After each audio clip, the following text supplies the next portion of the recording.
যশোরে আমার এক হামসবক ভাই একটা প্রোগ্রামের জন্য 1-1.5 বছর আগে ওয়াদাবদ্ধ ছিলাম, পোস্টার করে পাঠাইছেন। আমি যে উস্তাদের কাছে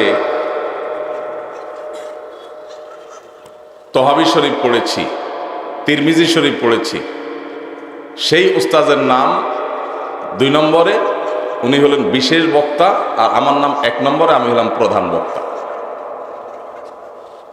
তো আমার সেই দোস্তকে বললাম, ভাই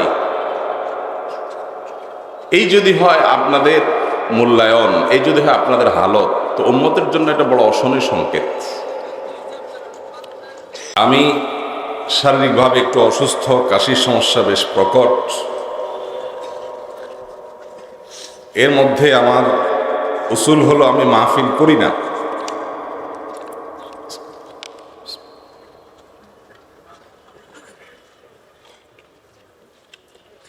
গত 2 বছর যাবৎ প্রায় মাহফিলের দাওয়াতের ফিলটাকে আমি পরিবর্তন করেছি।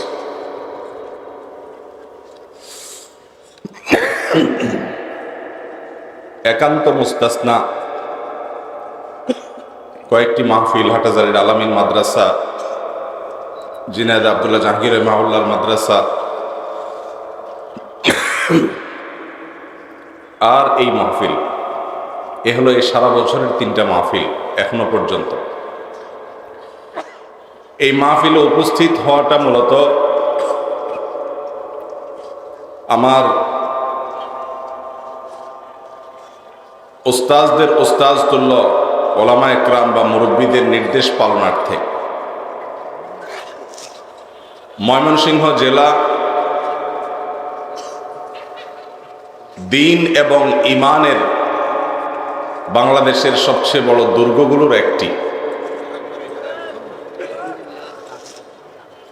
এত স্বনামধন্য দ্বীনি শিক্ষা প্রতিষ্ঠান, প্রত্যেকটি আপন আলোয় ভাস্বর এবং উজ্জ্বল, এরকমটি দেশের অন্য অনেক জেলাতে সচরাচর পাওয়া যায় না।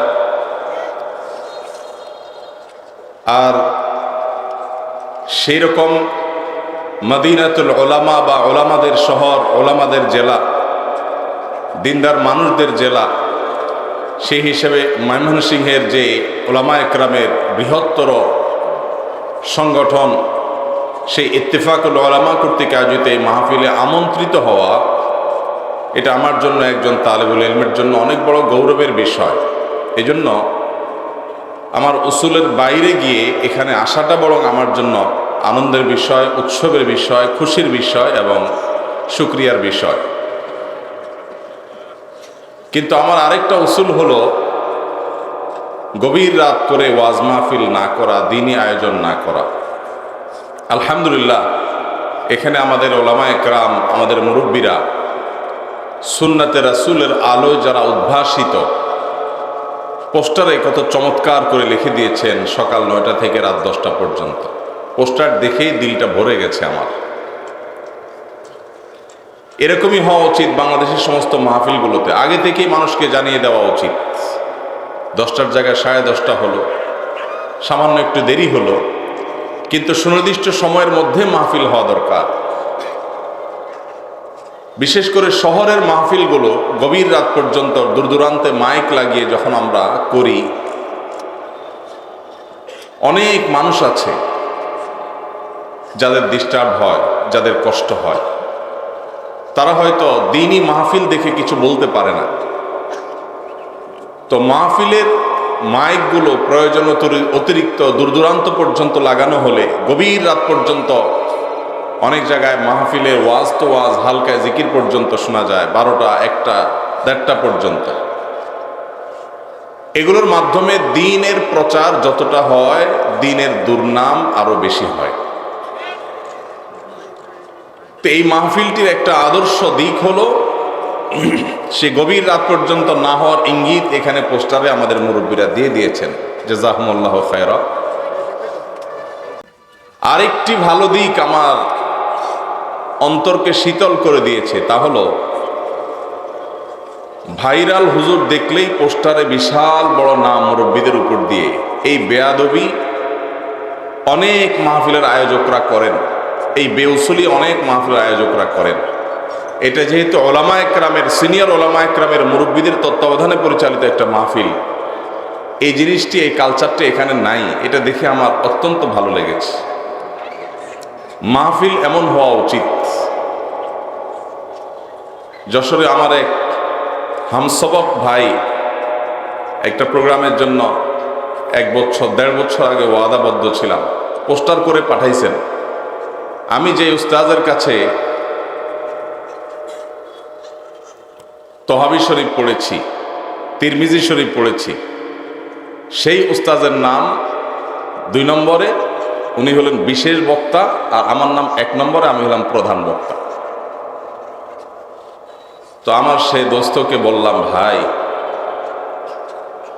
এই যদি হয় আপনাদের মূল্যায়ন, এই যদি হয় আপনাদের হালত, তো উম্মতের জন্য এটা বড় অশনি সংকেত। তো আলহামদুলিল্লাহ, আজকে ইত্তেফাকুল উলামা ময়মনসিংহের এই আয়োজনে পোস্টারের নামের ক্ষেত্রে এই আদব এবং এই উসুল খুব চমৎকারভাবে মেনটেন করা হয়েছে। আমার নামটা অনেকের পরে, আল্লাহর কসম আমার খুব খুশি হয়েছে। কারণ ওয়াজ মাহফিল থেকে, মাহফিলের পোস্টার থেকে, মাহফিলের ব্যানার থেকে যদি সঠিক শিক্ষা না যায়, মানুষ আর শিখবে কোত্থেকে? তবে একটা অভিযোগের জায়গা আছে। সেই অভিযোগের জায়গাটা আমার বন্ধুবর আলী হাসান তৈয়ব ভাই ইঙ্গিত করেছেন। সেটি হলো, সব মাহফিলে এটা দেখা যায় যে কোনো বক্তা মাশহুর, পরিচিত, মুখ চেনা মনে হলে মানুষজন তার সাথে একটু মুসাফা করার জন্য অতিরিক্ত ভিড় করে। এই ভিড়টা যখন সীমা ছাড়িয়ে চলে যায়, তখন সেটা রীতিমতো আয়েব এবং দোষে পরিণত হয়। ইসলাম কোনো ব্যক্তির পূজা করার কথা বলে না, কিন্তু আমরা অনেক ক্ষেত্রে আজকাল দেখছি ব্যক্তি পূজার দিকে চলে যাচ্ছে। ওলামা একরামের কথা শুনবেন, তাদের পথ নির্দেশ এবং হেদায়েত গ্রহণ করবেন, গাইডলাইন নেবেন, কিন্তু তাদের পুজো করবেন না। সোশ্যাল মিডিয়ার ভাইরালের এই যুগে ব্যক্তি পূজা শুরু হয়ে গেছে। এই কথাটা এই জন্য বললাম যে গাড়ি থেকে নেমে স্টেজ পর্যন্ত আসার সময় আমার তো মনে হচ্ছিল যে কোনো মুহূর্তে যে কোনো কিছু ঘটতে পারে। যে কোনো কিছু তো যে কোনো মুহূর্তে এমনিই ঘটতে পারে, কিন্তু হাবভাব দেখে মনে হচ্ছিল যে পায়ের নিচে কখন যে পড়ে যায়, পড়ে গেলে মনে হয় শেষ। এই যে অতিরিক্ত হুড়াহুড়ি, অপ্রয়োজনীয়, সবচেয়ে খারাপ যে দিকটা সব মাহফিলে কম বেশি দেখা যায়, সেটা হলো বক্তার সাথে মুসাফা করতে না পারলে অন্তত পেছন দিয়ে বক্তার শরীরটা আতায় দেওয়া। কিরে ভাই, আমি তো খুব বেশি পড়াশোনা করা মানুষ না, আমার উস্তাদুল্লাহ মুরব্বীরা স্টেজে আসছেন। আমি কোরআন হাদিসে সালামের ফজিলতের কথা শুনছি, জানছি, দেখছি, পাইছি, মুসাফার ফজিলত পাইছি, মোয়ানাকার ফজিলত পাইছি, আতানোর ফজিলত তো পাই না।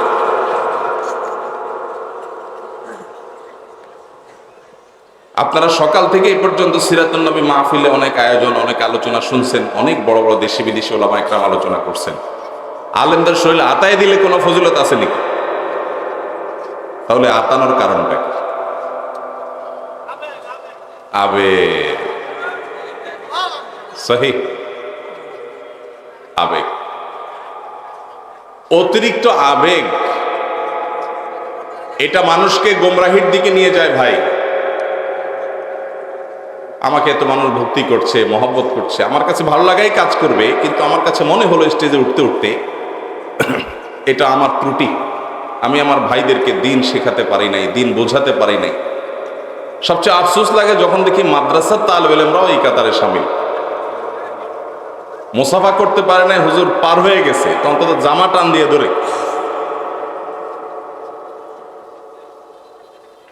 এই আবেগের কথা শুনে একটা ঘটনা মনে পড়ছে। এক পীর সাহেবের নদীর দোনো পাড়ে কিছু মুরিদান ছিল। নদীর উত্তর পাড়ে কিছু মুরিদ ছিল, দক্ষিণ পাড়ে কিছু মুরিদ ছিল। হঠাৎ করে মুরিদদের মাথায় একটা বুদ্ধি আসলো, চিন্তা আসলো যে পিসা হুজুরে আমরা সবাই ভক্তি করি, মহব্বত করি, হযরত মারা গেলে দাফনটা কোথায় হবে, এই পারে না ওই পারে? এইটা নিয়ে দোনো পাড়ে মানুষের মধ্যে ইখতিলাফ শুরু হয়েছে। তখনও পিসাব বা হায়াত আছে। ইখতিলাফের একটা পর্যায়ে এক পাড়ের মানুষজন যখন বুঝতে পারলো যে তারা একটু দুর্বল, পিসাবের মারা যাওয়ার পরে দক্ষিণ পাড়ের লোকেরা যে পরিমাণ শক্তিশালী, তাতে আমরা বোধহয় হুজুরের এখানে কবর দিতে পারবো না, হুজুরের বরকত থেকে আমরা মাহরুম হয়ে যাব। এই চিন্তা করে তারা খুবই সন্তর্পণে গভীর রাতে পিসাবকে মেরে উত্তর পাড়ায় কবর দিয়ে দিচ্ছে। এ হলো আমাদের আবেগের হালত, এ হলো আবেগের নমুনা। এই আবেগের কোনো মূল্য আছে ভাইরা আমার? এই জন্য আল্লাহর ওয়াস্তে আমরা এগুলো কন্ট্রোল করব, নিয়ন্ত্রণ করব। কোনো আলেমের সাথে তার শরীরে কোথাও টাচ হওয়া না হওয়া, এর সাথে আপনার নাজাত নির্ভর করবে না ভাই। নাজাত নির্ভর করবে ওয়াজ মাহফিল থেকে কোনো কথা গ্রহণ করে যদি আপনার জীবনকে আপনি পরিবর্তন করতে পারেন, আমলে আনতে পারেন, হেদায়েত গ্রহণ করতে পারেন, তাহলে এটা নাজাতের জরিয়া হবে, এটা নাজাতের মাধ্যম হবে। আমরা সেটাকে বেশি ফোকাসে রাখবো, সেটাকে বেশি মনোযোগে রাখবো। আল্লাহ তাআলা আমাদেরকে আমলের তৌফিক দান করুন।